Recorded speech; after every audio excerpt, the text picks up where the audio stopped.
গত জুলাই আগস্টে যে আন্দোলন, সেই আন্দোলনে বিএনপি, ছাত্রদল, ছাত্র যুবদল, শ্রমিক দল সকলের ত্যাগ তিতিক্ষা অবদানকে আমরা স্বীকার করি। কিন্তু আমরা দুঃখজনকভাবে দেখতে পাচ্ছি আগস্টে শেখ হাসিনা পালিয়ে যাওয়ার পরে বাংলাদেশে যত রকম অঘটন ঘটছে সবগুলোর সাথে কেন যেন আপনাদের নাম জড়িয়ে যাচ্ছে।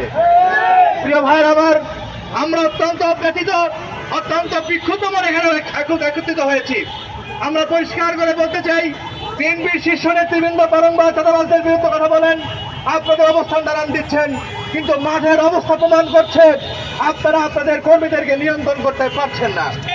আমরা বিএনপির শীর্ষ নেতৃবৃন্দকে বলবো, আপনারা আজকে সারা বাংলাদেশের একটা জেলাতেও আপনারা কমিটি দিতে পারেন নাই। নির্বাচনের মাধ্যমে একটা উপজেলায়ও, একটা অঙ্গ সংগঠনেও আপনারা কমিটি দিতে পারেন নাই। সারা বাংলাদেশে আপনাদের নেতা কর্মীরা উচ্ছৃঙ্খলতার সাথে চাঁদাবাজি করে বেড়াচ্ছে, খুন খারাপের সাথে জড়িত হচ্ছে।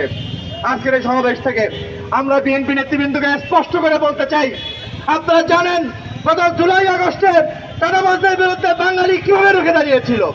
আপনারা যদি একই স্টাইলে চাঁদাবাজি করেন, আপনাদের নেতা কর্মীরা করে, তাহলে মনে রেখেন জুলাই আগস্টে যে 24শে জুলাই আগস্ট এসেছিল, সেই জুলাই আর আগস্ট 25এও আসতে পারে, 26এও আসতে পারে।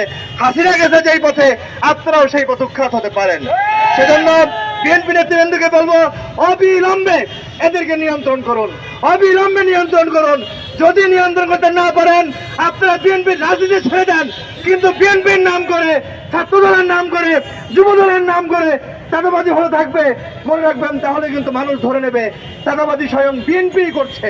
আমরা সেটা দায় দিতে চাই না। আমরা মনে করি আপনাদের একটা কুচক্রী দল, আপনাদের একটা পথভ্রষ্ট দল এটা করছে, সেটা প্রমাণ করার জন্য অবিলম্বে আপনারা জেলায় জেলায় কমিটি দেন। আপনারা একটা জেলায় কমিটি করতে পারেন না, আপনারা জাতীয় নির্বাচনে উঠে পড়ে লেগেছেন। আমরা আশঙ্কিত হই, এইরকম উচ্ছৃঙ্খল, এরকম খুনি নেতাকর্মী থাকলে বাংলাদেশ আগামী নির্বাচন সুষ্ঠু হতে পারবে না। সেজন্য শেষ কথা যেটা বলবো, আমাদের বাংলাদেশের জনপ্রশাসন রয়েছে।